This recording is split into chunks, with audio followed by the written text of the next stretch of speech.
আলু দিয়ে এগ ভুজি বানাবো। এর জন্য একটা ডিম, দুটো আলু, একটা টমেটো, একটা পেঁয়াজ, 1 চামচ আদা রসুন, পুদিনা পাতা, কাঁচা লঙ্কা এগুলো কুচিয়ে নিয়েছি। এখন আমি রান্নাটা করে নিব। এখানে একটা প্যান বসিয়ে দিয়েছি, প্যানটা আমি প্রিহিট করে নিয়েছি। তারপরেই এখানে 1.5 চামচ রিফাইন্ড অয়েল দিয়েছি। প্রথমে আমি আদা রসুন কুচি দিয়ে দিলাম, তারপরে পেঁয়াজ কুচি দিচ্ছি।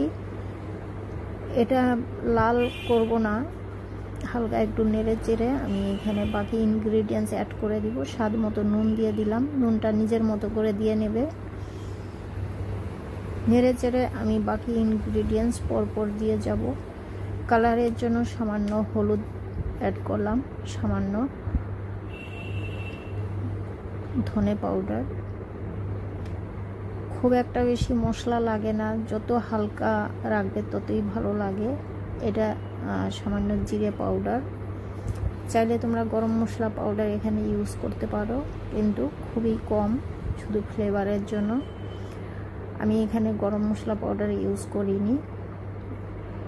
এখানে আমি দুটো আলু গ্রেট করে নিয়েছিলাম, নিয়ে ভালো করে ধুয়ে চিপে সাইডে রাখা ছিল, সেই আলুটা আমি অ্যাড করে দিলাম এখানে। আমি আলু গ্রেট করা দেখাইনি, এর আগে আমি অনেকবার দেখিয়েছি, এমন কোনো ব্যাপার না। আলু গ্রেট করা একটা ছোট বাচ্চাও পারবে, ওই জন্য এই ভিডিওতে আমি দেখাইনি। আর এটা লঙ্কা, এই কাঁচা লঙ্কাগুলো যে লাল হয়ে যায়, সেই লঙ্কাটাই আমি এখানে অ্যাড করলাম। এখানে দুটো লঙ্কা আছে, ঝালটা নিজের মতো করে দিয়ে নেবে। দেখবে তলাতে যাতে না ধরে যায়। গ্রেট করা আলু সাধারণত বেশিরভাগ প্যানের মধ্যে সেটে যায়, ওই জন্য প্যানটা ভালো করে গরম করার পরই তেলটা দিতে হবে। তেলটাকেও গরম করে নিতে হবে, তাহলেই রান্নাগুলো করতে ইজি লাগে। আমি এখানে 2 মিনিটের জন্য ঢাকা দিলাম, আলুটা সেদ্ধ হওয়ার দরকার আছে। তো এখন আমি ঢাকনা খুলে চেক করব আলুটা কতটা সেদ্ধ হয়েছে। খুব একটা বেশি টাইম লাগে না গ্রেট করা আলু সেদ্ধ হতে। আলু আমার সেদ্ধ হয়ে গেছে।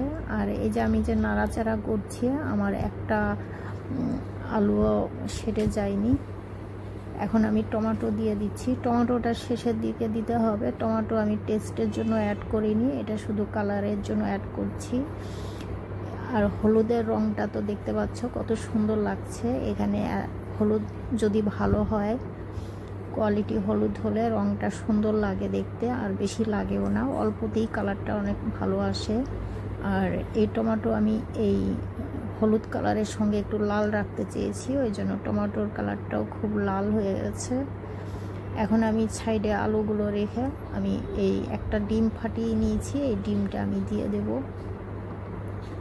চাইলে তোমরা এই ডিমটা গোটাও রাখতে পারো, গোটা রাখতে গেলে তোমাদের একটু ঢেকে দিতে হবে। আমি এটা ভেঙে দিব, গোটা রাখবো না।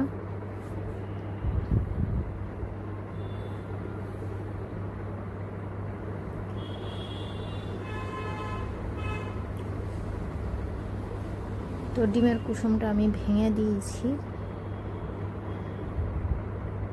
এখনই আমি মিশাবো না, একটু পর মিশাবো, তাহলে এই ডিম একদম পুরো হালুয়ার মতো সেটে যাবে আলুর সঙ্গে, ডিম আর দেখা যাবে না।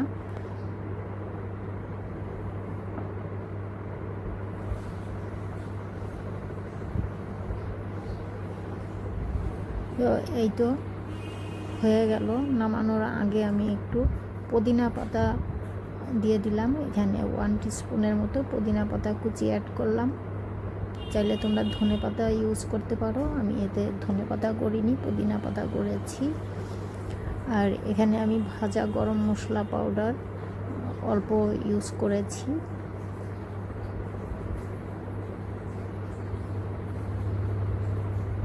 গরম মশলা পাউডার চাইলে তোমরা স্কিপ করতে পারো যদি পছন্দ না হয়।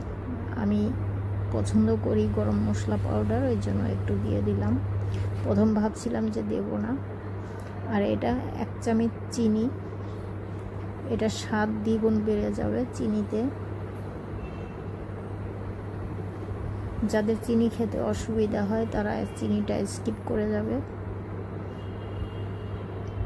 চিনিটা দেওয়ার পরে ভালো মতো করে নেড়ে চেড়ে আমি নামিয়ে দিব। এই তো হয়ে গেল পুরোভাবে রেডি। এই স্ক্র্যাম্বল অনেক কিছু দিয়ে খাওয়া যায়, গরম ভাতের সঙ্গে খেতে পারবে, ফ্রাইড রাইস, পোলাও, পরোটা, পুরি, ব্রেড সব কিছুর সঙ্গেই খাওয়া যায়। আর এই স্ক্র্যাম্বলটা বাচ্চারা খুব পছন্দ করে, বাচ্চারা তো আলু খেতে খুব ভালোবাসে। তো ডিমটা যদি মাঝে মধ্যে এইভাবে বানিয়ে দেওয়া যায়, ডিমও খাওয়া হয়, আলুও খাওয়া হয়ে যাবে। যদি ভালো লাগে আমার ভিডিও লাইক সাবস্ক্রাইব করবে। আজকের মতো আসি, আবার দেখা হবে নতুন ভিডিও নিয়ে। ভালো থেকো, সুস্থ থেকো।